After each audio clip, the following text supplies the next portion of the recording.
We are on to round 7 at this point with our early ADP review, and we are featuring players like Mason Miller, Ryan Helsley. Is it time to go relief pitcher, or is it time to go catcher with names like Cal Raleigh and Salvador Perez coming off the board? We are talking those names and more on today's action-packed episode of Locked On Fantasy Baseball.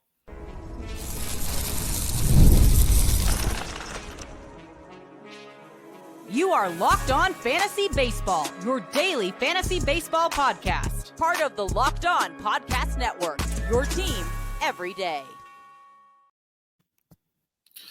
Hello, fantasy baseball fanatics. Welcome to the Locked On Fantasy Baseball podcast, brought to you by the Locked On Podcast Network, your team every day. As always, we're your number one source of fantasy baseball knowledge, and thank you for making us your first listen each and every day. I'm your host, Dominic Martino. You can find me on Twitter at DomMartinoFB. Here, as always, with my brother, my co-host, my partner in crime, Matthew Arne, and you can find him on Twitter at Matthew_Arne. If you're watching on YouTube and you haven't already, hit that little bell below. It will subscribe you to the channel and give you a notification every time we drop a new episode.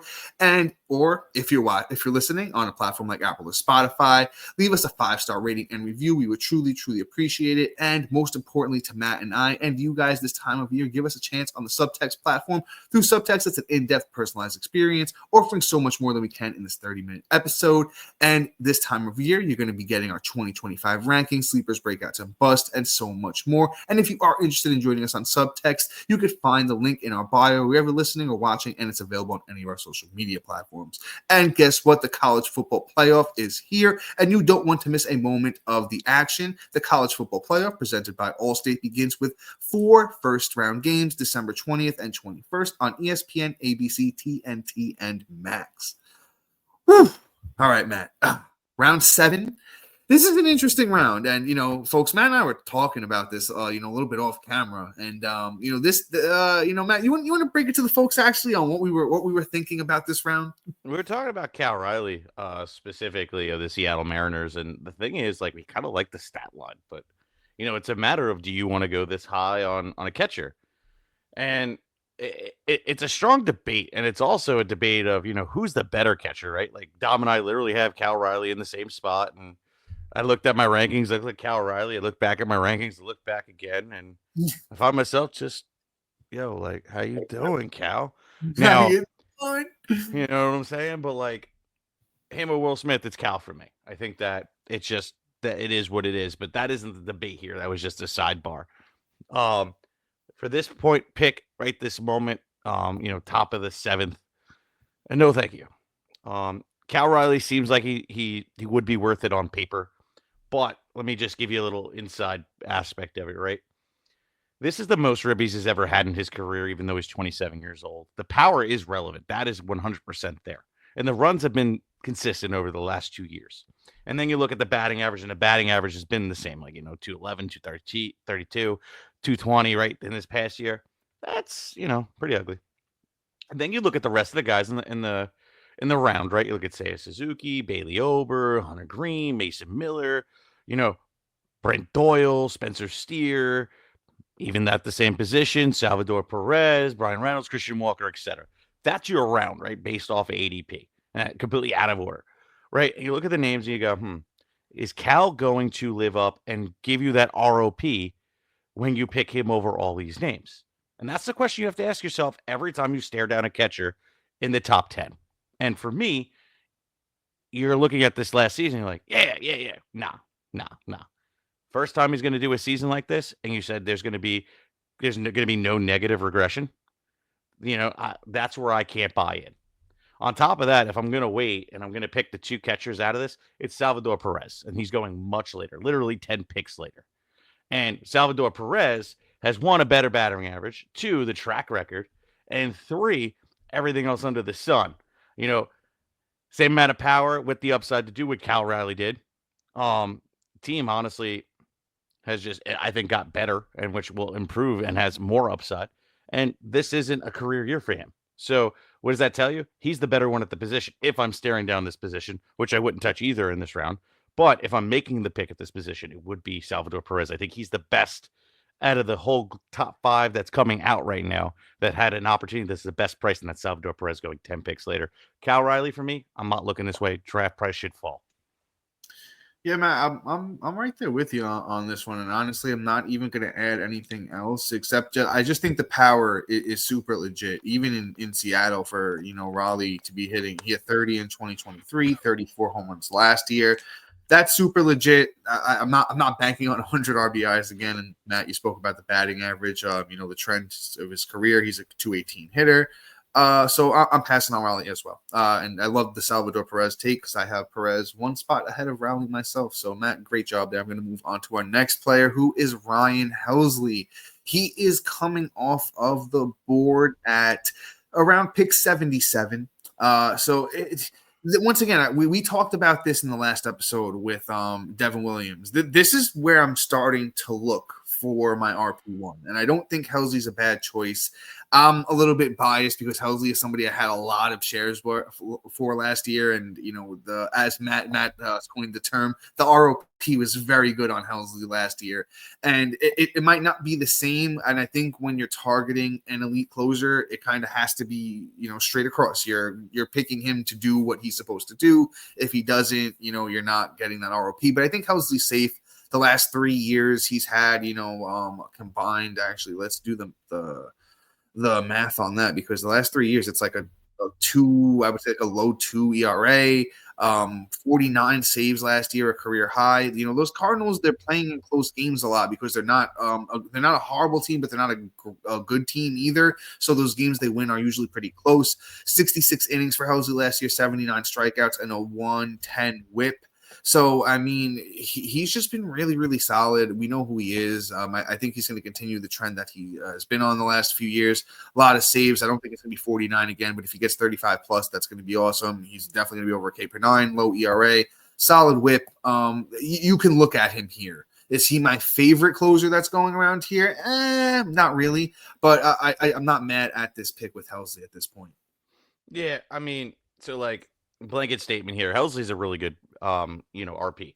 I do not doubt him whatsoever. It's just more of like, what's the upside, right? Where am I going to look at? Because you look at last year and you look at what he got and his production. He only had 14, and he had half the appearances, and then have a career year at 49. And then you look at the team that he has behind him, and what is the save opportunities going to look like? Yes, if they win games, he's going to be winning them close. So yeah, Ryan Helsley should be in those positions, but at the same time, how many games are they actually going to win? Paul Goldschmidt is going to be gone. Arenado, they're trying to move. And those aren't like their elite names. Jordan Walker hasn't come to fruition. So, I look at it, Ryan Helsley, and he takes a ding just based off of, the team around him and the opportunity. Now, this next guy is the closer for me in this round and one of the top closers. And if you're looking at my rankings on Subtext, my closer rankings aren't touched. So do not even look at them relatively. Mason Miller should be a top 5 closer. He proved it last year. The Athletics, I can't even say Oakland anymore. It's now the Las Vegas, Athletics, which is way better. Hopefully the ownership does more. But, he had 28 saves through 65 innings pitched, and along with that, 104 strikeouts with an ERA of 2.49 and a whip of 0.87. Okay. He has all the tangibles I love. Okay. The high strikeouts in terms of in regards to the innings pitched, low ERA sub 3, and a low whip. And I think the saves opportunity is going to get better. They look like they're trying to win. If I remember correctly, they just signed somebody that I was pretty impressed with. Dom, do you know off the top of your head? Severino? Yeah. So it looks like they're actually trying to, bring in talent versus that. Plus they got 2 young guys and Butler and Rooker, thank you. And it's not like they're not going to be in games this year. They're also hitting in a AAA park, which also brings into it. Yes, could put him at a disadvantage, but also to put them in positions to close out games. And I think Miller can handle himself. I'm not really worried about that. So ultimately, Miller is actually getting a boost up. And if you've overlooked the fact that team is actually going to try and win for the first time in, say, 100 years. Well, not 100, probably the last 30 years since Moneyball was really a thing. Mason Miller should actually have some fantasy value. And if they can't pull it together, you know where he's going? To a contender, and his value goes up even higher. So regardless of the fact, his floor and ROP is safe as hell, and I'm going to pick Mason Miller over Helsley all day. Yeah, man. I like you said, I still have work to do on my closers rankings. I really haven't done like the deep diving on all of them yet. I love Miller. A great take on him. It's the team context, like you said, is just really going to be key here. I think him and Helsley are very close. But with that being said, guys, we have so many more great names like Hunter Greene, Seiya, Suzuki, and Bailey Ober coming up next.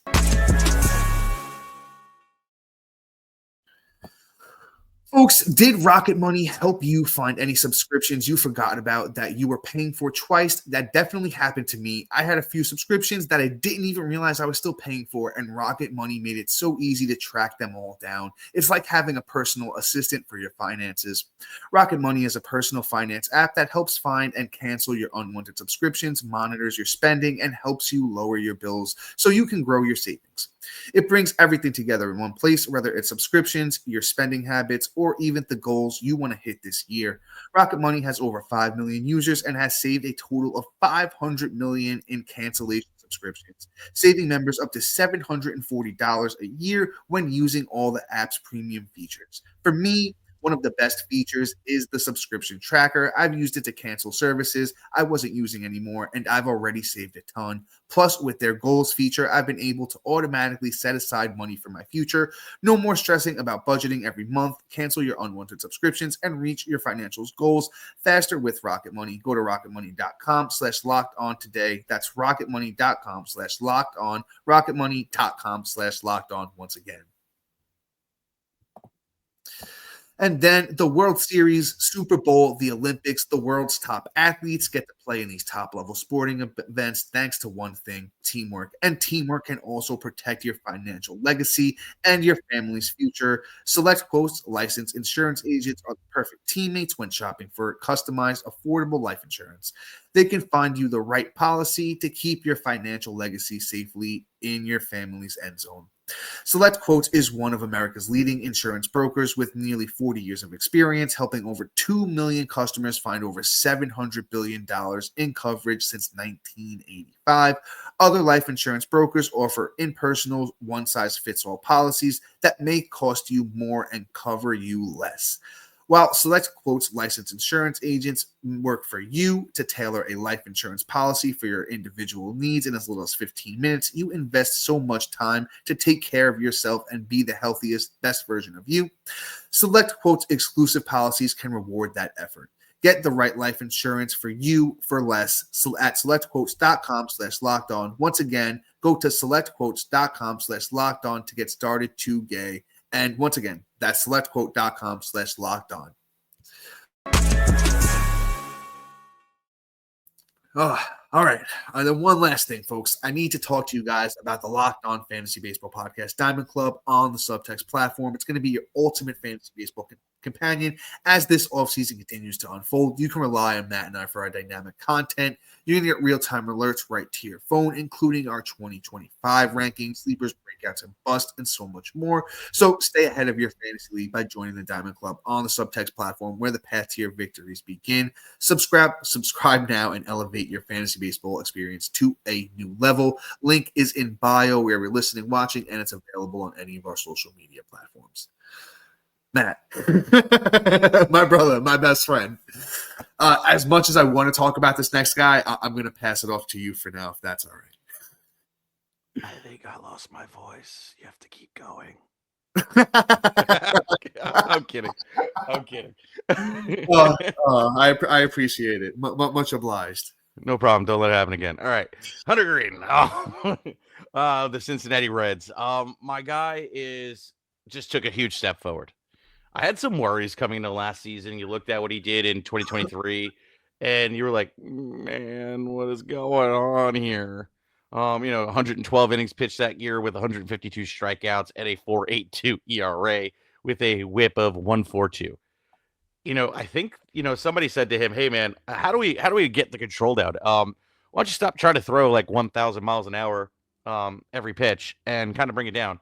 So they took about a half a mile per hour off his fastball, and it really paid dividends. He got way more control. He got that down. And he got the ERA down to sub 3 at a 2.75 ERA. He had 150 innings pitched. He had 169 strikeouts, along with a 101 whip. fantastic numbers in those regards. Then you look at the underlying stats and everything kind of supports it, right? And we talked about the fastball velocity going down, right? Last year he was throwing at 98.3 miles an hour. This year he's throwing at 97.6. He threw this about 55% of the time and had a batting average of 184. That is absolutely elite, untouchable, right? His slider also, too, was thrown at 86 miles an hour, 86 and 8.8 miles per hour, was thrown at last year at 87.3 miles an hour, really brought down the speed. And then again, a 161 batting average. The dude was electric last year. Everything said, hey, you're doing everything right. Fastball movement, fantastic. Break run balls, fantastic. The only thing couldn't really get going was the off-speed pitches, but you didn't really see him throwing it, so it is what it is. And then his xERA was a 3.03, which is still fantastic. Only a quarter of a run higher. Batting average 188. Fastball velocity sitting at 97.6. Average exit velocity. This was key. And this is something really key when you're pitching at home since he plays for the Reds in America's Great American Hitter Park at 87.3 miles an hour. That's absolutely elite. He's not really getting guys to chase as much, but he still is, creating the whiff and things like that, which still makes him successful and have that elite strikeout number. Striking out guys at 27% of the time. I would love to see him walk guys a little bit less because what's on paper really doesn't match what he's actually doing. So I just want him to throw less balls, essentially. He's not allowing guys to barrel, only about 5.2% of the time. Really has worked on, creating, soft contact, really brought the hard contact down. Only got that going about 32.5% of the time. And the one thing, since I'm nitpicking and I want to see a little bit more out of him, is create more ground balls. You're in a hitter's park, and that needs to be produced more so that you could, have a better peripheral numbers. So Hunter Greene took that step forward. I think 2025 is going to be even better. I have him ranked, Hunter Greene, right now as my 14th overall starting pitcher. I am ready to rock with this kid this year. Trust him wholeheartedly. Yeah, man, I'm right with you. I have Greene lock and step with you, 14 as well. I say take Greene around earlier. This value right now. I don't think it's going to last. He's going at pick 80, which is approximately the I just had it up. It's the 24th starting pitcher off the board, which is crazy because if you're getting Greene as almost your SP3, if you've somehow drafted already and managed to get Greene as your SP3, which I'm sure has happened in some scenarios, just clap it up for yourself at this point. He has top 5 starting pitcher potential here. There was a reason he was like the number 1 pitching prospect at some point. He can get the gas up to over 100 miles an hour. Just not really much else to add here because Matt, your breakdown was chef's kiss, brother. That was literally perfect. I'd take Hunter Greene everywhere you can. I know I'll have him on as many teams as I can. I'll be fighting with Matt for him. And all the leagues we're in together. So let's move on to this next guy. Let's talk Seiya Suzuki. Outfield starts to thin out here, and this is one of those guys that it's like, he's okay. I'm probably passing at this point, just to be honest with you. Pick 81, which equates, if you give me a second, I'll tell you which outfielder that is. I still think it's too early because it's definitely like an outfielder number 2, I would assume. Yeah, it's the 23rd outfielder right now. I have Seiya Suzuki down at outfielder number 30. So I see him more of as an outfielder number 3. I don't think I used to think there was another level here when he first came up, but I think about what we saw last year is about, right.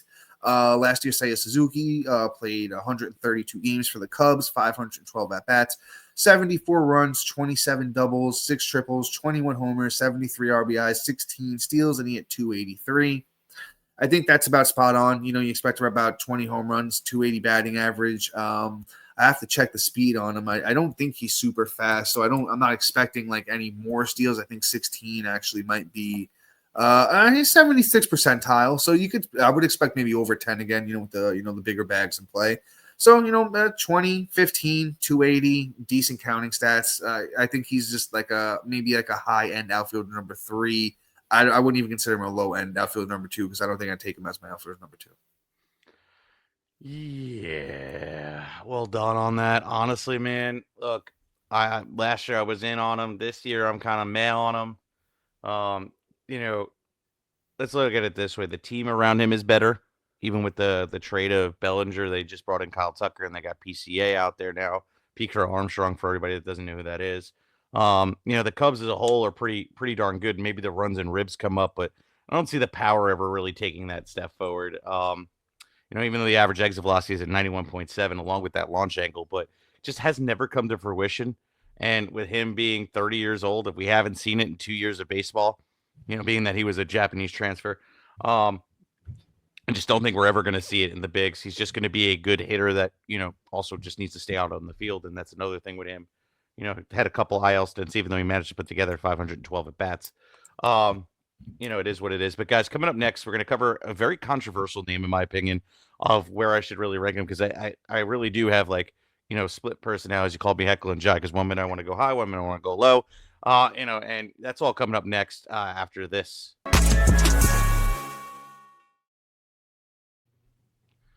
And get ready to tackle the NFL action with FanDuel, America's #1 sportsbook, because right now new customers can bet $5 and get $150 in bonus bets if you win. The FanDuel Sportsbook app gives you everything you need to place live bets on the NFL all in one place. So when you have a hunch in the middle of a game, you can check out the latest stats, views, live play-by-plays, and so much more on the same page where you place your bets. Just visit FanDuel.com to join today, and you'll get started with $150 in bonus bets if your first $5 bet wins. That's FanDuel.com/lockedon, and never waste a moment with FanDuel, America's #1 sportsbook, official sportsbook partner of the NFL. And guys, I said it yesterday. I'm going to keep saying it. We're betting against the Giants every single week. And on top of that, there's a bunch of good games this week. And quite honestly, anybody rushing against the Bengals this week, you need to do it. And Barkley, just got to go for the over. They're going for the record. Bet the over on the rushing yards all day, every day. FanDuel, official sportsbook partner of the NFL.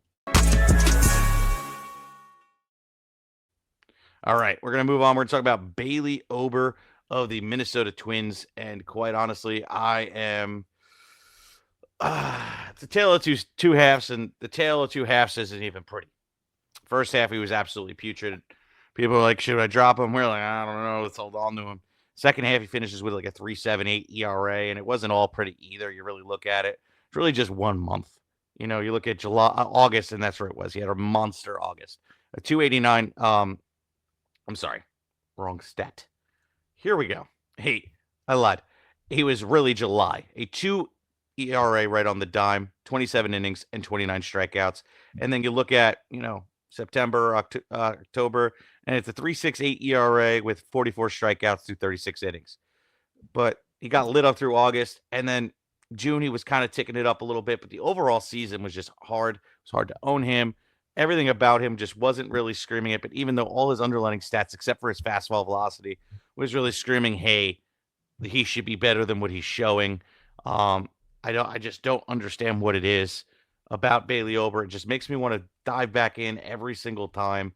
Quite honestly, he's just a hard guy to rank this year. I don't know if I'm paying the price, honestly. I think this might be a little too rich for my blood.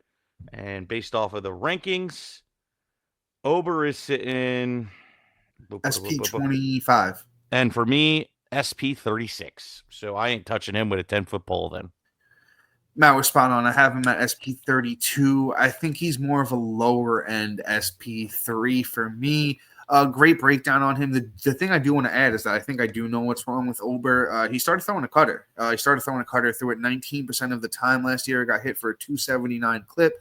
Axe the cutter, get back to where you were. In 2023, I love the strikeout uptick, but I hate the extra 0.5 points in ERA. If we can get that, even them out a little bit, even that out a little bit lower on the ERA, keep the strikeouts a little bit higher, I think it could work. But I like Bailey Ober, more of a low end SP3 for me though. Let's move on to this next guy. Let's talk about Brenton Doyle.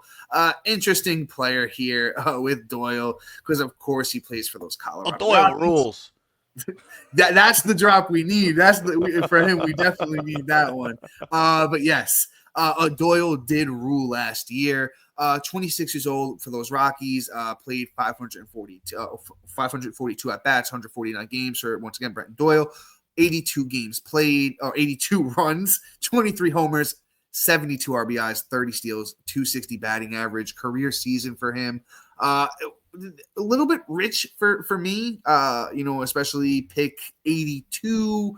which is, once again, what did I say Suzuki was? Outfielder, 24? So what is Doyle? Maybe 25, if I'm not wrong here. 24, actually. So Doyle coming off the board, outfielder 24. I have him, I know I have him a bit lower than that. 27 for me. He's gonna be good, especially those games in cores. If you play in a daily lineup league where you can change your lineup daily, he's more valuable in that kind of format. Because in those stretches where he's not in cores, you can really just sub him out.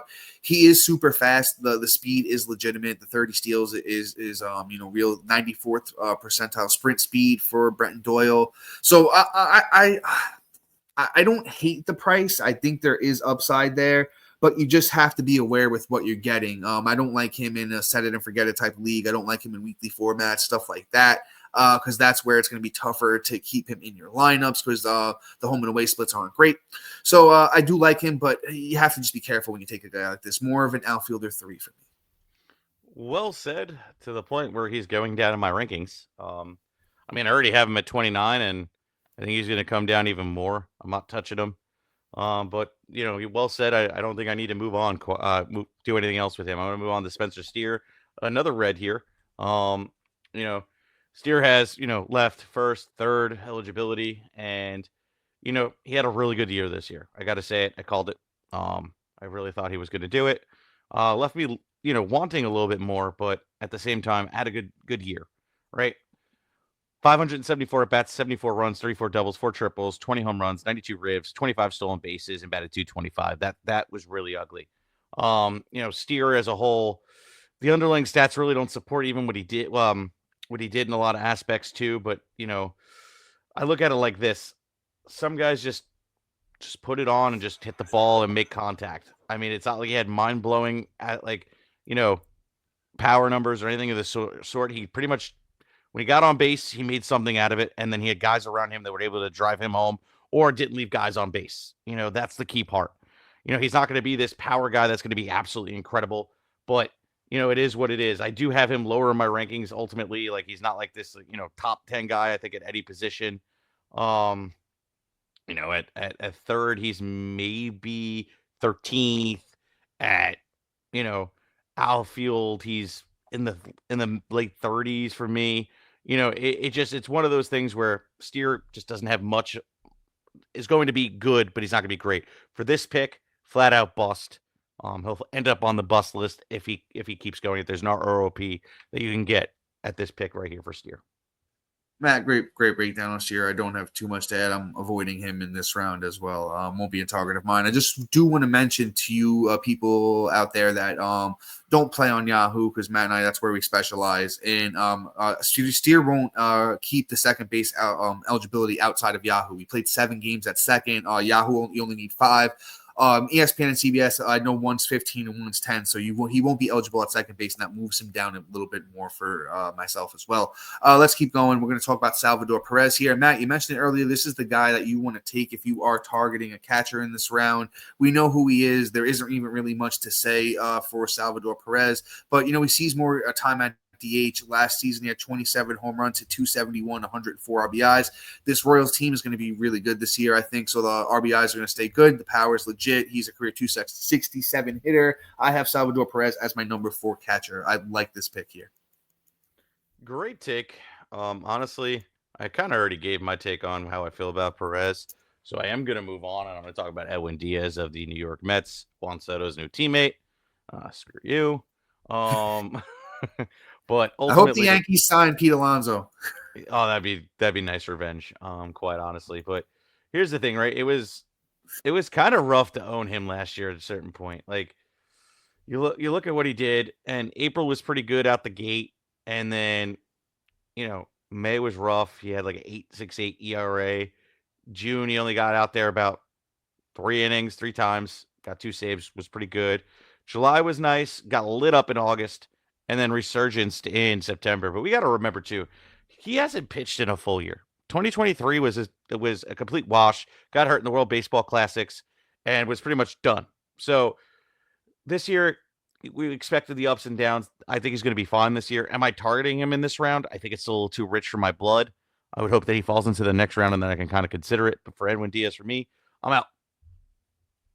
I actually like Edwin Diaz here, man. I have Edwin Diaz as my number 3 closer, and I think the point you made was spot on. Is that it might he's a little bit older. It takes a little bit of time to come back from an injury. Takes up maybe a full season to get back on track. He's going to be motivated to win this year with Juan Soto there. I think the whole Mets organization is just rejuvenated to play well, and I think this is actually a sneaky good pick here. I like Edwin Diaz in this round. Let's move on to Brian Reynolds. Old reliable. Just really, if you need somebody that you know exactly the numbers that you are going to get, especially when it comes to outfield, which is a little bit of an unreliable position, you take Brian Reynolds. The last 3 years, he's put up pretty similar numbers every year. Last year, 275, 24 homers, 10 steals, 88 RBI, 73 runs. That's who Brian Reynolds is. That's what you're doing here if you're taking him. Well done. So glad to hear you start saying stuff like that. Very proud of you. Finally got you on board. This last guy is Christian Walker. We're moving a little quick, but Christian Walker is all based off of, landing spot. It's either going to go up or down. It's the same as everybody else. If he goes to the Yankees, he's going to skyrocket for me, and this is going to be a steal. If he goes to a, bigger porch, like, the Giants, then no thank you. If he goes to Colorado, he's going to be like my number 3 first baseman. But anyway, I'm joking about that being hyperbolic. But anyway, guys, please like, subscribe, comment, rate, review, do everything you can, share this. And make sure to share this with all your friends because you're not good unless you're sharing the same information, because then you're really just cheating yourself because you don't know how good you are. We're just that good. But anyway, guys, when you're done checking us out, check out our boy Sully over at Locked On MLB. He is awesome at this baseball content that isn't related to baseball, fantasy baseball. Check him out right after you check us out. Peace out, guys. So, yeah.